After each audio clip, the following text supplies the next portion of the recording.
পাউরুটি আর ডিম দিয়ে আজকে হবে বিকালের ঝটপট নাস্তার রেসিপি। আর আপনি এটা যদি একবার তৈরি করেন তাহলে এর স্বাদ কিন্তু কখনোই ভুলতে পারবেন না। আসসালামু আলাইকুম। আজকে রেসিপিতে তৈরি করে দেখাবো ঝটপট বিকালের নাস্তা, যেটা চায়ের সাথে খেতে দারুণ মজার হবে।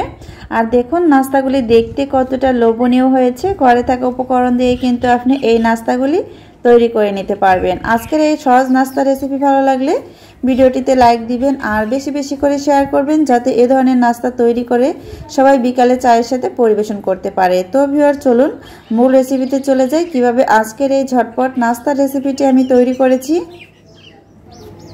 নাস্তা তৈরি করার জন্য প্রথমে লাগছে পাউরুটি আর ডিম। এখানে দুটি ডিম নিয়েছি আর 4 পিস পাউরুটি। পাউরুটির পরিমাণ আপনারা চাইলে বাড়িয়ে বা কমিয়েও নিতে পারেন। এরপর একটি মিক্সিং বোলের ভিতরে দিয়ে দিলাম 1 কাপের মতো পেঁয়াজ কুচি। এখন এই পেঁয়াজটাকে হাত দিয়ে একটু মথে নিয়েছি। এরপরে দিয়ে দিয়েছি 4-5টি কাঁচা মরিচ কুচি আর মরিচটাকে পেঁয়াজের সাথে মিক্স করে নিয়েছি। এরপরে সামান্য মরিচের গুঁড়া, হলুদের গুঁড়া, গরম মশলার গুঁড়া আর স্বাদ মতো লবণ আর সামান্য পরিমাণ একটু কালো জিরা দিয়ে দিয়েছি। এরপরে দিয়ে দিলাম ধনিয়া পাতা কুচি। এখন দিয়ে দেব দুটি ডিম। ডিম দুটি ভেঙে দিয়ে দিয়েছি। এখন সব কিছু উপকরণ খুব ভালোভাবে মিক্স করে নিতে হবে।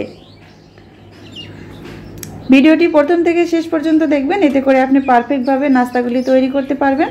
আর এখানে অন্য একটি বাটিতে নিয়ে নিয়েছি পানি, আর পানির ভিতরে এই পাউরুটিটা ভিজিয়ে একটু নরম করে নিতে হবে। তো এখানে আমি 2 পিস ভিজিয়ে নিয়েছি আর 2 পিস পাউরুটি শুকনো রেখেছি। এটা এর মধ্যে ছিঁড়ে টুকরো টুকরো করে তারপরে দিয়ে দিতে হবে। এখন খুব ভালোভাবে সবকিছু মিক্স করে নেব। এই যে সবকিছু উপকরণ মিক্স করা হয়ে গিয়েছে, এখন আমি দেখিয়ে দিচ্ছি যে কিভাবে আপনারা নাস্তাগুলি তৈরি করবেন।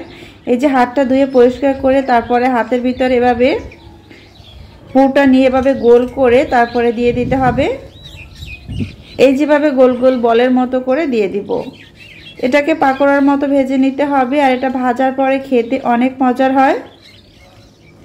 আজকের ভিডিও যারা ইউটিউব চ্যানেল থেকে দেখছেন তারা চ্যানেলটি সাবস্ক্রাইব করবেন, আর যারা ফেসবুক পেজ থেকে দেখছেন পেজটি ফলো করে নিয়মিত আমার পেজের পাশে থাকবেন। কিছু সময় পর এটাকে উল্টে দিতে হবে আর উল্টে পাল্টে খুব সুন্দর একটা কালার চলে আসলে তেল ঝরিয়ে চুলা থেকে উঠিয়ে নিতে হবে। আর চুলার আঁচটা সময় মিডিয়াম টু হাইতে থাকবে, এতে করে এটা উপরের অংশটা মুচমুচে হবে আর ভিতরটা হবে একদম জুসি।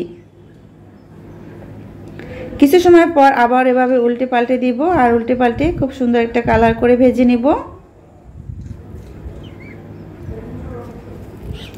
আপনি খুব সহজেই কিন্তু চুলায় চা বসিয়ে দিয়ে এই নাস্তাটি তৈরি করে বিকালে চায়ের সাথে পরিবেশন করতে পারবেন। আর খুবই অল্প সময়ে ঝটপট এই নাস্তাগুলি তৈরি করা যায়। এই যে খুব সুন্দর একটা কালার চলে আসলে তেল ঝরিয়ে নাস্তাগুলি উঠিয়ে নিয়েছি। এখন একটি সার্ভিং প্লেটে সার্ভ করে নিব। আর দেখুন কতটা সহজে তৈরি হয়ে গেল পাউরুটি আর ডিমের মজাদার এই লোভনীয় নাস্তাগুলি। আর নাস্তাটা ছোট থেকে বড় সবাই কিন্তু খুব পছন্দ করবে। তো আজকের এই রেসিপি ভালো লাগলে ভিডিওটিতে লাইক দিবেন আর একবার হলেও বাসায় এটা তৈরি করে দেখবেন। দেখুন উপরটা মুচমুচে আর ভিতরটা হবে একদম জুসি। আজ এ পর্যন্তই, আবারও হাজির হব আপনাদের সামনে নতুন কোনো মজার রেসিপি নিয়ে। সবাই ভালো থাকবেন, সুস্থ থাকবেন। আল্লাহ হাফেজ।